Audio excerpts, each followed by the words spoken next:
বিকালবেলা এখন আমি খাচ্ছি পেয়ারা। পর্দাটাকে খুলে কাচতে দেওয়া হয়েছিল, সেই পর্দাটা এখন লাগানো হচ্ছে। মা এখন লিচুগুলো এনেছে, বলছে খেয়ে নে মারা, নাহলে আবার নষ্ট হয়ে যাবে। এই যে সব লিচুগুলো ছাড়িয়ে দিয়েছে, ছাড়িয়ে দেবো, আমি ছাড়িয়ে দেবো। তাই থালাটার মধ্যে ফেল খোসাগুলো। মিষ্টি আছে মিঠাই?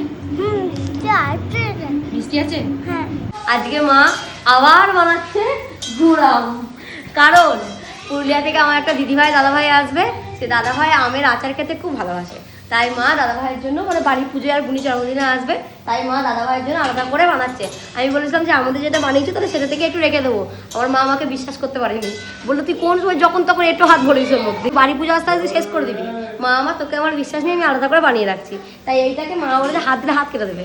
আমাদের বাড়িতে সব থেকে এখন আকর্ষণীয় যেটা, সেটা হলো তেঁতুলের গোল্লা। কথা বলবো কি, জিভ দিয়ে জল লগ লগ করে বলি। তেঁতুল খেতে খুব ভালোবাসে, খুব ভালোবাসে, নুন দিয়ে খাবে, নুন একটু কাঁচা লঙ্কা। বাবা হাঁড়িটা নিয়ে এসেছিল গত বছর কিনে, আমি আবার পাকামো করে হাঁড়িটাকে কালো রং করে, এটা মাটির হাঁড়ি ছিল, কালো রং করে তেঁতুলের ছবি এঁকে দিয়েছি, তেঁতুল স্পেশাল হাঁড়ি। আমি বললাম আমার হাঁড়িটার ভেতর যখন আমার সব থেকে প্রিয় খাবার রাখা হবে, তখন হাঁড়িটাকে একটু স্পেশাল করে তুলি, আমার হাতের কারুকার্য দিয়ে। এই যে হাতের কারুকার্য করে দিয়েছিলাম গত বছর, কত ধৈর্য ধরে ধরে ধরে ধরে এগুলোকে এঁকেছিল একটা একটা করে। আমি বলছি পারিস করতে, তেঁতুলের ছবি এঁকে হাঁড়ি আমি এসব করতে খুব ভালোবাসি। মা এগুলো গোল্লা পাকিয়ে নুন দিয়ে রোদে দিয়েছিল। তেঁতুল যত কালো হবে না তত বেশি টেস্ট হবে, আর পোকা ধরবে না। এই যে 10 কেজি তেঁতুল আছে অনেক আছে, বাবা যেখানে কাজে যেত সেখানে একটু তেঁতুল বিক্রি করতো, আর বাবা আমরা রোজ সেখান থেকে তেঁতুল কিনে এনে মাকে দিত। মায়ের গুড়াম হয়ে গেছে, রোদে দিয়ে রাখলেই কালো রং চলে আসবে। গুড়ামের ওই কালো রংটা আসবে তবেই না মনে হবে ওটা গুড়াম। মা যখন প্রথম বানিয়েছে তখন আমি বলছি মা কালো হচ্ছে কই, মা বলছে ওরে খেপি দাঁড়া, ওটাকে রোদে দিতে হবে তবে কালো হবে।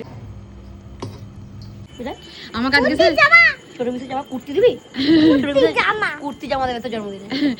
আমাকে আজকে জিজ্ঞেস করেছে তোমার বার্থডেটা কত তারিখে বলো তো, আমার মাম্মাম জিজ্ঞেস করেছে। ছোট মিশের জন্মদিন কত তারিখ, আর কদিন আছে? 100 দিন। আমরা এখন এখানে সবাই মিলে লিচু খাচ্ছি। মিঠাই বলছে এই লিচুর বীজ এখানে ফেলবো, এখানে গাছ হবে, গাছ থেকে গাছ বড় হবে, লিচু ধরবে, সেই গাছে উঠে মিঠাই আমাদের সবার জন্য লিচু পাবে। লিচু পেরে পেরেই খাবি? গাছে উঠে লিচু। তোর প্রিয় ফল কি? লিচু আঙ্গুর। এই লিচু আঙ্গুর তোর মতো, আর বুনিও লিচু তোর মতো সব খায়।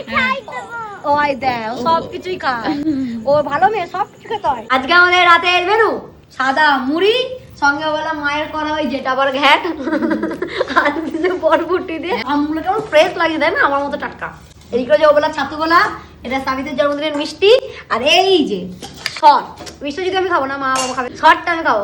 আর বাবা ভাত খাচ্ছে বলে ডিম ভাজা, কিন্তু ডিম ভাজা বাবা আমাদের একটু দেবে।